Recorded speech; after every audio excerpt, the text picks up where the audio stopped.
জুলুম, কারোর প্রতি অবিচার, গায়ের জোর খাটানো, মাস্তানি গুন্ডামি করা, প্রভাব প্রতিপত্তি দেখানো, যে কাউকে দুর্বল পেয়ে তার উপরে চড়াও হওয়া, কাউকে ঠকিয়ে নিজের কাজ সিদ্ধ করা, এই মানুষের প্রতি জুলুম অবিচার, এটার শাস্তি আল্লাহ তাআলা দুনিয়াতে দেন।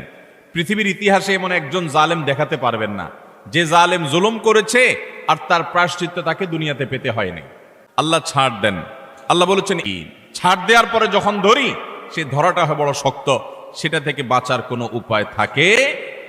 জুলুম এমন অপরাধ, কোন মুসলমান যদি কোনো হিন্দুর প্রতি জুলুম করে, কোন নামাজি মানুষ যদি কোনো বেনামাজির প্রতি জুলুম করে, কোন ধার্মিক মানুষ যদি কোনো অধার্মিক মানুষের প্রতি জুলুম করে, তারপরও আল্লাহ তাআলার সাহায্য ওই মাজলুমের প্রতি থাকে, হোক সে অমুসলিম, হোক সে অন্য ধর্মের মানুষ।